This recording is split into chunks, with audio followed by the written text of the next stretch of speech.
Hello and welcome. I'm Ijoma Onyato. Tonight, President Buhari promises to ensure the release of the remaining Dapchi schoolgirls in Boko Haram captivity, vows to protect all Nigerians, irrespective of faith or ethnicity. Federal government holds expanded National Economic Council meeting, reaffirms resolve to harness the creativity of young Nigerians towards addressing the country's developmental challenges.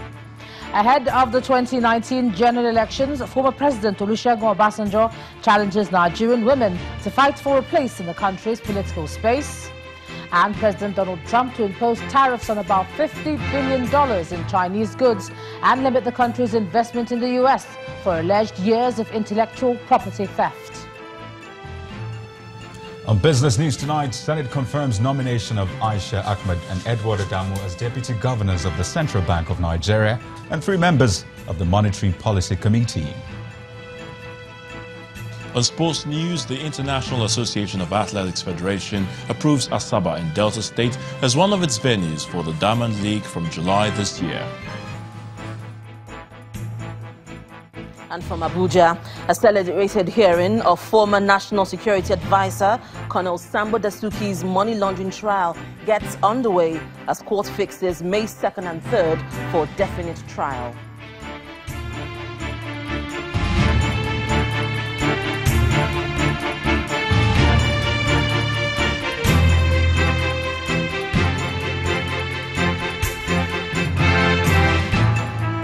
Residents of Dapchi in Yobe State, northeast Nigeria, today offered prayers for the 5 girls that died in Boko Haram captivity.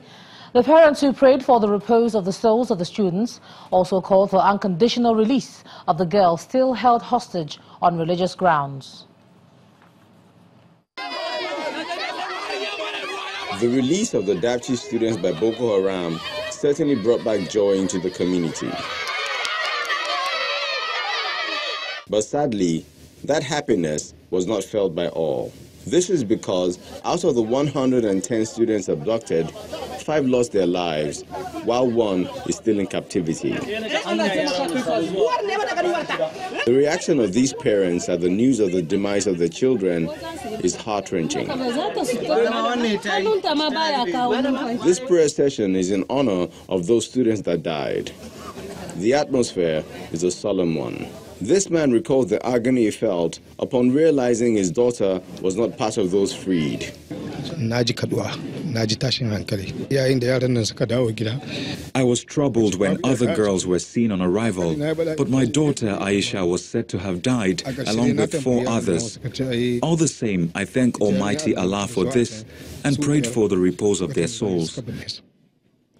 His sadness turns to irritation and events against the federal government over the manner the insurgents freely made their way in and out of Dapchi. The surprising thing is that Boko Haram abducted these girls and still returned them in broad daylight and went back freely. All of these things troubled our imagination. This woman's daughter was not released, allegedly because she refused to renounce her religion for that of the terrorists. She has resigned her faith in belief that no harm will befall a child. The released girls told us that the insurgents insisted she must denounce her religion, but she told them that she has no knowledge of Islam and cannot be a Muslim. We were told that she left with 3 other Boko Haram female members elsewhere, but sent a message that we should pray for God's will to be done in her life. The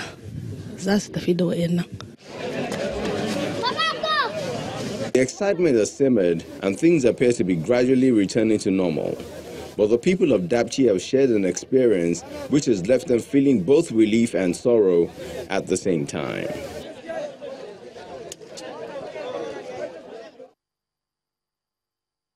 Meanwhile, the president has given the assurance that the Dapchi schoolgirl Leah Shiraibu, still in Boko Haram captivity, will be freed.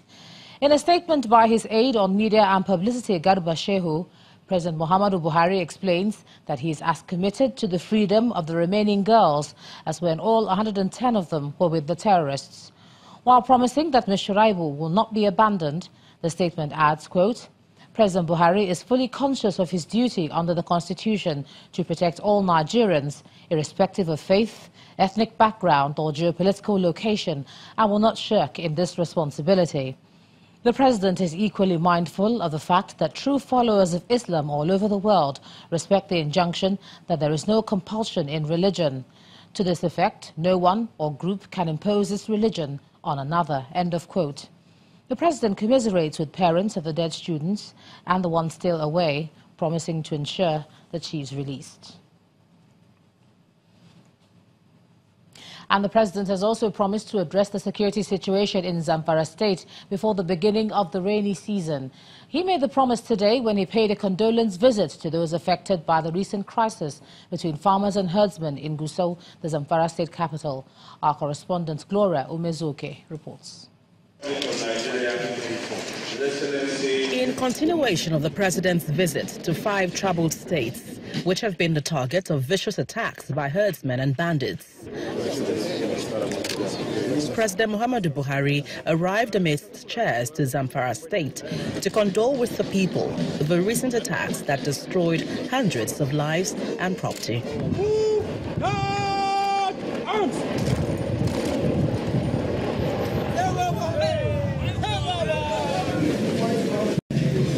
The President went into a town hall meeting with stakeholders as well as traditional rulers. He spoke of a massive redeployment of police officers to tackle the security challenge. In every town, there is at least a police station. They were not given the uniform and the rifle just to impress anybody, but they are supposed to be sending intelligence and warning that something was about to happen. But I would like you to notice and make sure that there will be improvement before the rainy season.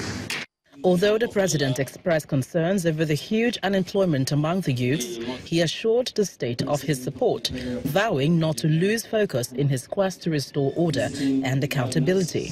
If you are a governor and you have 20 houses in Abuja, 5 in Kano or somewhere, or Maiduguri and so on, how did you come about it? I am now constrained to go as slow as Agoda people are supposed to go by the system. I can no longer be in a hurry, but I assure you that I will never lose focus. The host governor, Abdulaziz Yari, bemoaned the lack of equipment by security agencies in the state. We have observed the need for the federal government to impose and equip the various security agencies with modern equipment that will enable them to respond to the security challenges more promptly and effectively. The President leaves with a promise, amongst several others, to refund the 56 billion naira spent by the state to rehabilitate federal roads, as it would assist the state in the fight against banditry. Gloria Umezuke, Channels Television News. The federal government today vowed to harness the creativity of young Nigerians to address the country's economic problems. The Vice President, Professor Yemi Oshibajo, gave this assurance at the expanded National Executive Council meeting with Nigeria's development partners. He also restates the federal government's determination to use the Economic Recovery and Growth Plan in addressing the challenges of food, security, health, education and infrastructure. Members of the National Executive Council began an expanded session with some key development partners to deliberate on how human capital development can be used to address the problems of health, education, and financial exclusion. I will be calling on the Honorable Minister of Health. The expanded session begins with the Health Minister sending a distress call for urgent intervention to rescue the ailing health sector. One of the major reasons why the health sector has under-delivered has to do with the level of funding of the health sector.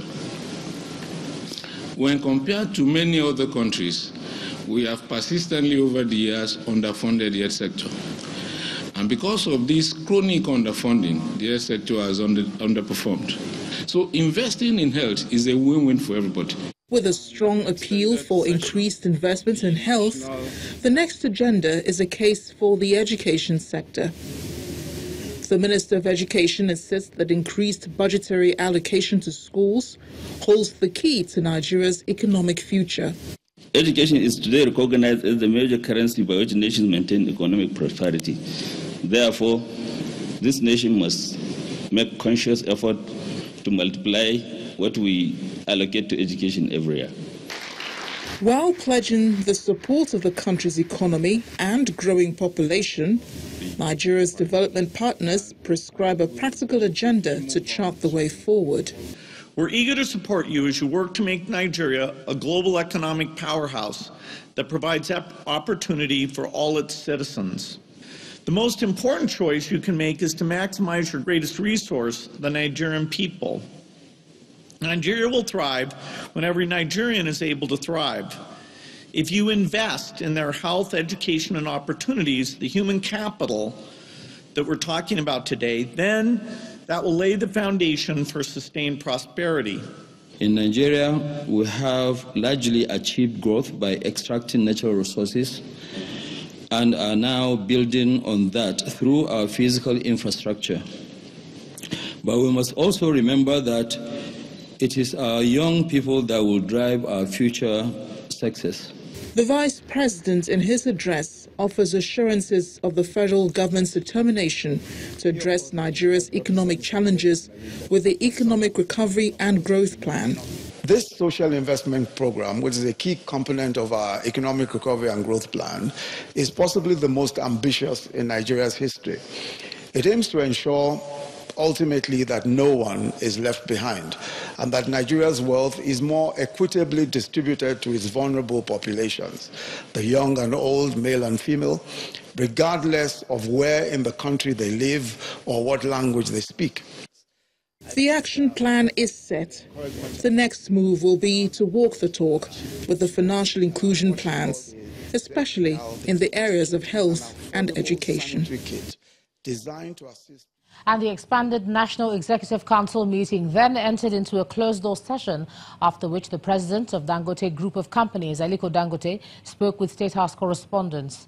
He wants private companies to donate 1% of their annual profits to fund the health sector in the country, as he believes that this would help them raise money to fund the sector. His position was supported by Governor Nasir El-Rufai of Kaduna State, who explains that the success of the Education Tax Fund indicates that the proposal can also work for the health sector. We are suggesting is also to make sure that we fund our health sector very well, is to see that maybe the private sector should try and be given 1% of their annual profits, so that will actually help in generating quite a lot of money. Because since the rebasing of the economy, we are going to get out of most of these donations that we are getting from Gavi, World Bank, and the rest of the donors, making Nigeria a rich country, not a poor country anymore. So I think we have to also do our own bit to make sure that yes, we have a very vibrant population. Companies pay a fraction of their profits as education tax, which goes directly to the education tax fund, which is used largely now to fund tertiary education. What Alhaji Dangote has proposed for the consideration of the government is to have a similar health fund in which corporations will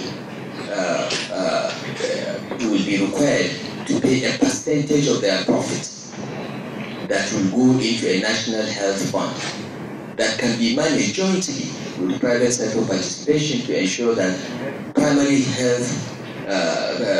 health care receives appropriate funding for commodities, for equipment, for human resources.